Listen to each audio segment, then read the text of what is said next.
فيلم النهارده ممتع جدًا، قبل ما نبدأ الفيلم صلّي على النبي في الكومنتات ويالّا بينا.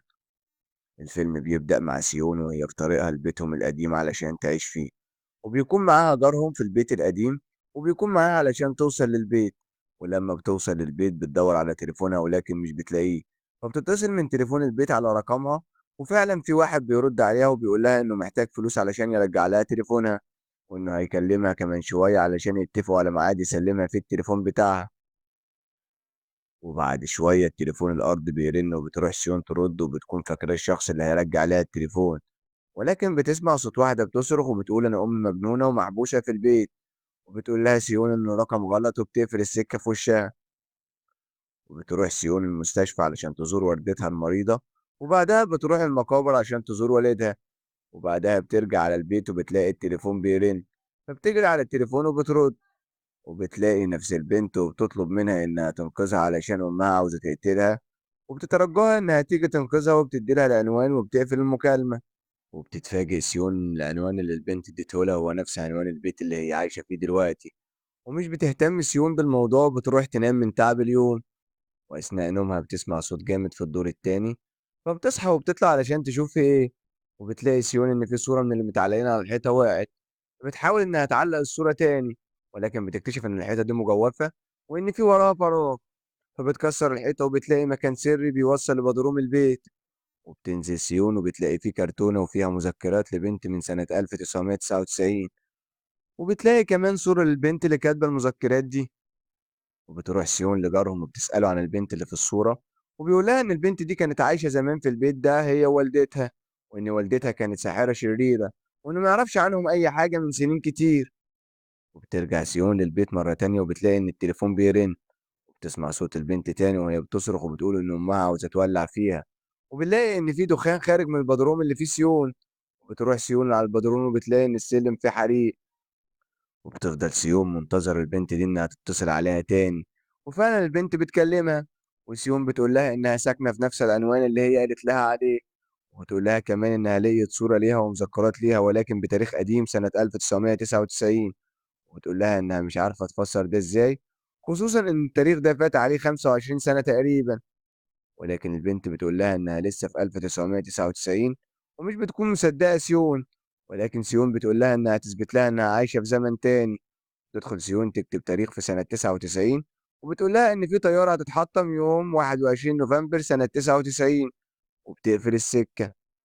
وبنلاقي إن البنت دي فعلًا عايشة في تاريخ قديم سنة 99 وبتكون قاعدة في نفس بيت سيون ولكن في زمن قديم، وبتكون بتتفرج على التلفزيون وبتسمع في الأخبار إن في طيارة اتحطمت بجوار المطار، فبتجري تكلم سيون في التليفون وبتقول لها إنها مصدقة إنها عايشة في المستقبل، وبيفضلوا يتكلموا مع بعض ويتعرفوا على بعض أكتر، والبنت بتقول لها إنها محبوسة في البيت هنا مع واحدة مش أمها الحقيقية، وإن أمها الحقيقية ماتت. وابتدت سيون تفضفض معاها وتقول لها إن والدها مات بسبب حريق، وإن أمها هي السبب لإنها نسيت البوتاجاز مفتوح، وأثناء كلامهم البنت بتسمع صوت أمها جاية، فبتقفل التليفون على طول، وبييجي يوم 27 نوفمبر سنة 99 أم البنت بتعرض البيت للبيع، وبتيجي سيون وهي صغيرة مع والدها ووالدتها علشان يشتروا البيت، وبتتصل البنت بسيون علشان تسمعها صوت والدها وتسمعها صوتها وهي صغيرة، وبتعرض البنت عليها إنها تقدر تنقذ والدها من الموت في الوقت اللي مات فيه، وده عن طريق إنها تطفي البوتاجاز اللي هتنساه والدتها في اليوم ده، وفعلًا البنت بتروح للبيت وبتقفل البوتاجاز في الماضي وبتمنع الحريق من إنه يحصل، وبنروح للوقت الحاضر عند سيون وبنلاقي إن الموبايل بتاعها بيرن في جيبها بعد ما كان ضايع منها، وبتخرج سيون من البيت وبتلاقي والدتها اللي المفروض تكون في المستشفى واقفة وبترش الزرع في الجنينة، وبييجي والد سيون وبيكلمها وبتكون سيون مبهورة جدًا باللي حصل، وبتاخد والدها في حضنها وبتفضل تعيط.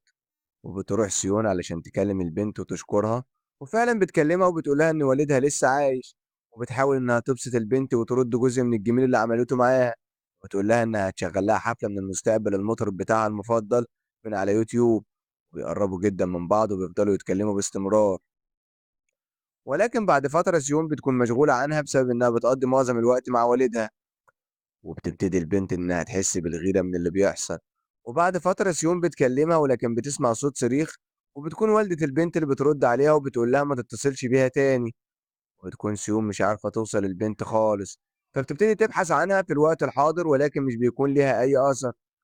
فبتدوّر سيون على البيت اللي عايشة فيه دلوقتي، وبتلاقي إن في خبر كان نازل قديم إن في ساحرة قتلت بنتها وهي بتطرد الأرواح منها كنوع من أنواع علاجها. وبتلاقي سيون مكالمة من البنت وبتقول لها إنها هتموت النهارده، وبنلاقي أم البنت فعلًا بتجيب الخنجر علشان تقتل بيه البنت، ولكن البنت بتقدر إنها تاخد الخنجر منها وبتقتلها. وبنلاقي إن البنت بتكلم سيون وبتقول لها إن كان في سوء تفاهم بينها وبين والدتها، وإنه خلاص اتحل للأبد. وبنلاقي إن البنت ابتدت تعيش حياتها وتتحرر من اللي كانت أمها عاملاه فيها. وبييجي جارهم في الماضي وبيدّي البنت فراولة، وبتفرح جدًا البنت وبتقول له استنى علشان أفرجك على اللبس بتاعي الجديد. وبيدخل جارهم علشان يحط الفراولة في التلاجة، وبيلاقي أكياس كتير في التلاجة وبيوقع كيس منهم، وبيقرر إنه يفتح الكيس، وبيلاقي إن الكيس فيه بقايا بني آدم.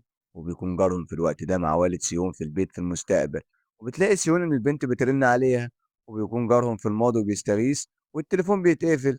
وبتخرج سيون علشان تشوف جارهم برّه ولكن مش بتلاقيه موجود، فبتسأل والدها عن جارهم وبيقول لها إنه ما يعرفش حد بالاسم ده أصلًا. فبتروح لجارهم البيت علشان تطمن عليه، ولكن بتلاقي إن البيت مهجور. وبتقرر سيون إنها تروح قسم الشرطة علشان تبلغ، ولكن الضابط بيقول لها إن جارهم ده في واحدة قتلته سنة 99 بعد ما قتلت أمها بنفس الطريقة. بترجع سيون البيت وبتلاقي إن البنت بتكلمها في التليفون، ولكن سيون بتقول لها إنها قاتلة مجنونة وإنها هيتقبض عليها وتقضي بقية حياتها في السجن.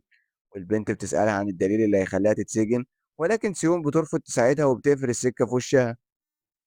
وبتحاول البنت إنها تكلمها ولكن سيون مش بترد عليها. وبتلاقي البنت إن الباب بيخبط، وبتكون سيون وهي صغيرة وولادها جايين علشان يشتروا البيت. والبنت بتروح تجيب طفاية الحريق وبتقتل والد سيون في الماضي.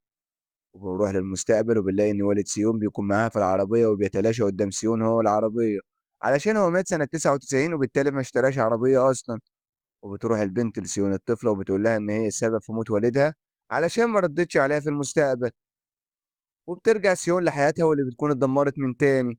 وبتروح البيت وبتلاقي إن البيت اتدمر أكتر من الأول، وبتلاقي إن مكتوب على الأرض إنها ترد على التليفون.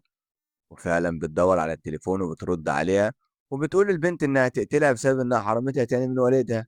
ولكن البنت بتقول لها إنها مش هتعرف تعمل أي حاجة لأنها هي الوحيدة اللي متحكمة في مستقبلها.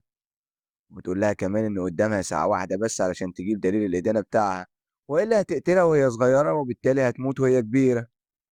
وبتبتدي سيون إنها تدور على دليل إدانة البنت، وفعلا بعد بحث كتير بتعرف سيون إن دليل الإدانة هو السكينة اللي البنت رمتها في الزبالة. فبتتصل سيون بالبنت وبتقول لها إن دليل الإدانة هو السكينة اللي رميتها في الزبالة، وإن السكينة هتكون موجودة في المخزن اللي هينفجر الساعة 5. بنكتشف إن سيون بعتت البنت عنوان غلط علشان تموت هناك. وفعلا البنت بتوصل للمخزن والمخزن بينفجر، ولكن البنت بتطير بعيد عن الانفجار ومش بتموت. وبتروح البنت وبتكلم سيون وبتقول لها إنها هتعذبها علشان هي كدبت عليها. وبتجيب البنت مية مغلية وبتحرق بيها سيون وهي صغيرة، وبتتعذب سيون وهي كبيرة وبيبان آثار حروق على جسمها. وبتقول لها البنت إنها مش هتكتفي بده بس، لو سيون ما سمعتش الكلام وقالت لها السكينة موجودة فين بالظبط. وبتروح سيون على مخزن الشرطة وبتسرق دفتر التحقيقات علشان تعرف مكان الدليل فين. فعلا بتقول لها على مكان السكينة وبتروح البنت وبتخفي الدليل. وفجأة بتلاقي سيون إن البيت اتغير تماما من حواليها وبقى مليان تلاجات، وبتسمع صوت حد خارج من الأوضة فبتطلع تجري وتسيب البيت بسرعة. وبنلاقي إن اللي عايش في البيت دلوقتي البنت وهي كبيرة. بتخرج وبتضرب سيون على دماغها وبيغمى عليها فورا. وبنرجع للبنت في الماضي وبنلاقي إن والدة سيون رايحة البيت علشان تسأل على جوزها وبنتها، ولكن البنت بتقول لها إنها متعرفش أي حاجة عن اللي بتقوله ده. وفي الوقت ده سيون بتكون عاوزة تكلم والدتها في الماضي علشان تحذرها من البنت وإنها تمشي فورا من المكان، ولكن البنت في الحاضر بتحاول إنها تمنع سيون إنها تكلم والدتها. وبنروح للماضي وبنلاقي إن البنت ابتدت إنها تحاول تقتل والدة سيون، ولكن والدة سيون بتحاول تقاوم وبتاخد البنت وبيقعوا من الدور التاني على الأرض ومش بيتحركوا. وبتلاقي سيون إن البنت تلاشت في المستقبل، فبتعرف إن والدتها قتلتها في الماضي. وبتروح سيون جري للمستشفى علشان تسأل على والدتها في المكان اللي كانت موجودة فيه، ومش بتلاقي والدتها في المستشفى. فبتنهار سيون وبتكون فاكرة إن والدتها ماتت، وبتروح علشان تزور والدها في المقابر وبتلاقي إن تاريخ الوفاة اتغير. وبتسمع صوت والدتها وهي بتنادي عليها، فبتروح جري على والدتها وبتحضنها وبتلاقي إن في ندبات على جسم والدتها. وبتاخد والدتها وبيمشوا من المقابر عشان يروحوا البيت. وبنكتشف في الوقت ده إن البنت هي كمان عايشة وإنها لسه ما ماتتش. وبس كده يا سيدي، وبينتهي فيلمنا كده. لو عجبك الفيلم لايك واشتراك، ولنا حابين نتكلم إيه على الفيديو الجاي.